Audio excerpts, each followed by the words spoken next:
Ketika kita berbicara itu teman-teman, kita mengingat bagaimana perjuangan Rasulullah Shallallahu Alaihi Wasallam. Tahu dengan Rasulullah kakak-kakak semua? Tahu bagaimana Rasulullah dalam berjuang dalam Islam? Sangat luar biasa atau biasa-biasa saja? Sangat luar biasa. Seberapa kenal kita dengan Rasulullah? Seberapa dekat kita dengan Rasulullah? Seberapa kita menjadikan Rasulullah menjadi panutan hidup kita? Seberapa besar kita menjadikan Rasulullah sebagai jalan yang akan kita tiru dalam kehidupan dunia?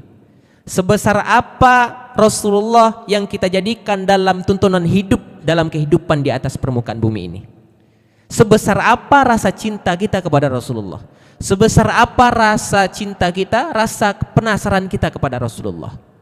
Ketika kita berbicara tentang kontribusi, dulu ketika Rasulullah Shallallahu Alaihi Wasallam berhijrah dari Mekah ke Madinah, ketika itu kalau berbicara tentang kontribusi, para sahabat sangat besar kontribusinya kepada Rasulullah, kepada agama Islam.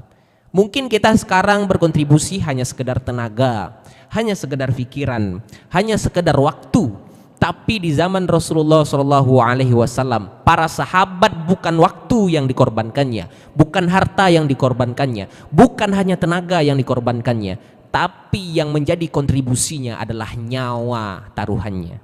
Ketika Rasulullah berhijrah dari Mekah ke Madinah, ketika itu Ali bin Abi Thalib menyampaikan kepada Rasulullah Shallallahu Alaihi Wasallam, ya Rasulullah, kalau seandainya engkau pergi, izinkan aku untuk tidur di tempat tidurmu ya Rasulullah.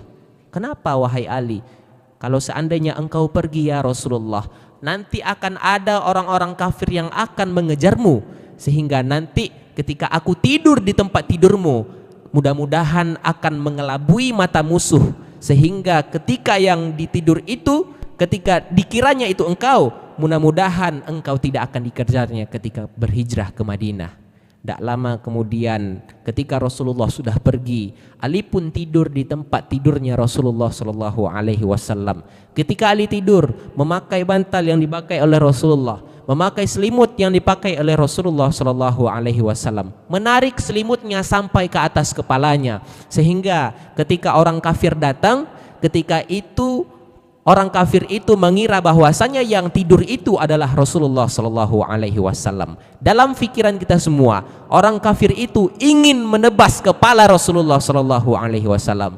Tak lama kemudian orang kafir datang sampai di depan pintu Rasulullah dan masuk tanpa permisi, tanpa mengucapkan salam, sehingga itu ketika itu melihat ada orang yang berbaring di tempat tidur. Mereka kira itu adalah Rasulullah. Ternyata ketika itu Allah gerakkan tangan mereka untuk menarik selimut yang dipakai oleh Ali bin Abi Thalib tadi. Ketika dibuka, ternyata bukan Rasulullah Shallallahu Alaihi Wasallam.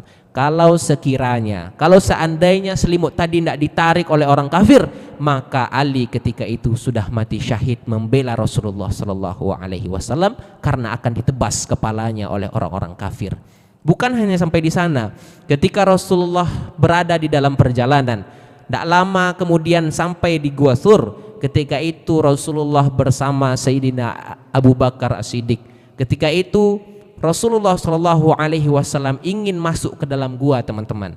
Tidak lama kemudian Rasulullah ini dilarang oleh Abu Bakar, wahai Rasulullah, jangan engkau masuk dulu ke dalam gua ini, jangan engkau masuk dulu ke dalam. Kalau seandainya engkau masuk ke dalam ya Rasulullah, kalau seandainya nanti di dalam ada binatang buas, kalau seandainya nanti di dalam ada binatang yang berbisa, kalau seandainya nanti di dalam tu ada binatang-binatang yang akan menggigit engkau, yang akan menyakiti engkau ya Rasulullah, aku tidak rela, aku tidak tega. Biar aku saja yang masuk duluan, aku prediksi dulu di dalam, aku bersihkan dulu di dalam, aku teliti dulu di dalam, biar nanti ketika engkau masuk ke dalam, engkau akan berada dalam keadaan aman. Begitu perjuangan para sahabat, kontribusi para sahabat untuk agama Islam, untuk Rasulullah Shallallahu Alaihi Wasallam.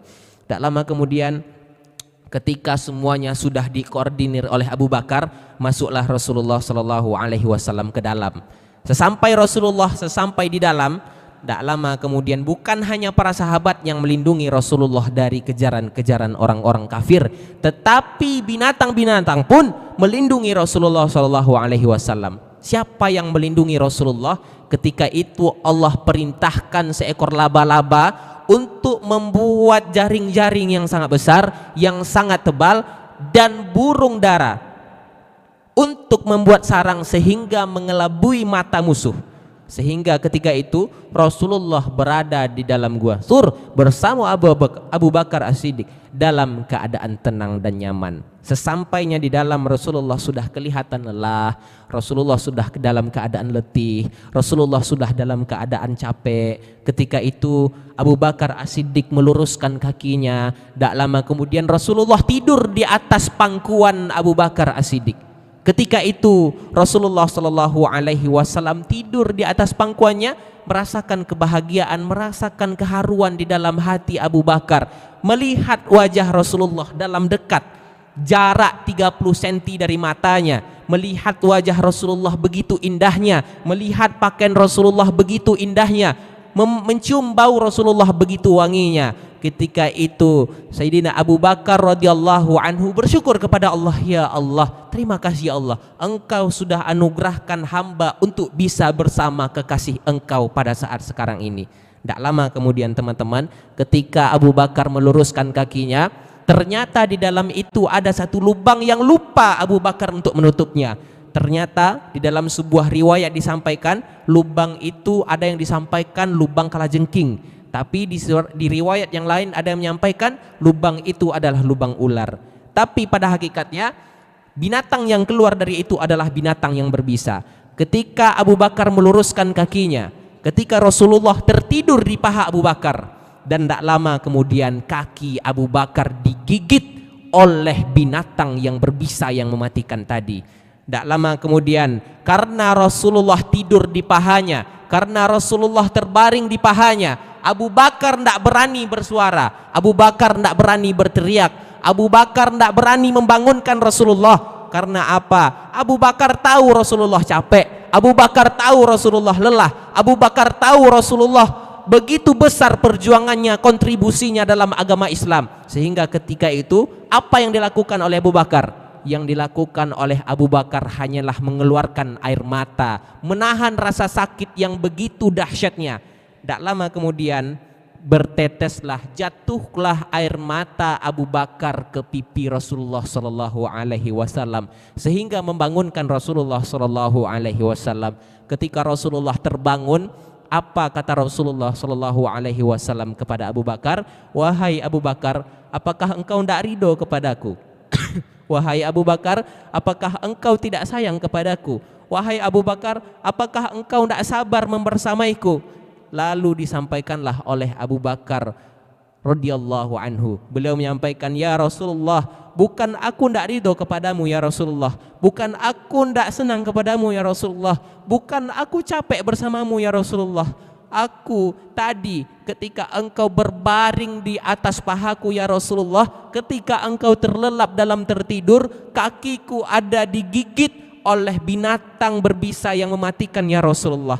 Aku tidak tega membangunkan engkau, aku tidak tega untuk membangunkan engkau dari tidurmu. Aku paham ya Rasulullah, engkau dalam keadaan lelah. Aku paham ya Rasulullah, engkau dalam keadaan capek. Aku paham ya Rasulullah, perjuangan engkau belum seberapa dengan rasa sakit yang saya rasakan ya Rasulullah. Sehingga yang bisa saya rasakan ketika itu ya Rasulullah hanya meneteskan air mata demi menahan rasa sakit tadi ya Rasulullah.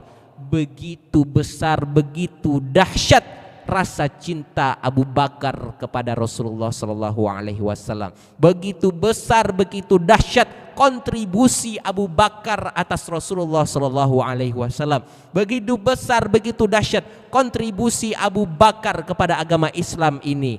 Wahai teman-teman semuanya. Dan ketika itu Rasulullah Shallallahu Alaihi Wasallam merasa terharu. Tak lama kemudian Rasulullah mengambil air ludahnya.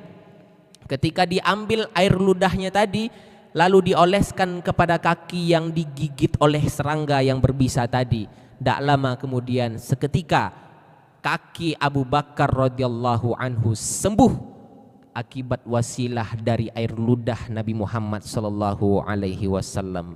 Begitu seseorang saling mencintai karena Allah, berkontribusi sama Allah, berkontribusi demi agama Islam, sehingga itu nama mereka akan disebut-sebut oleh para malaikat.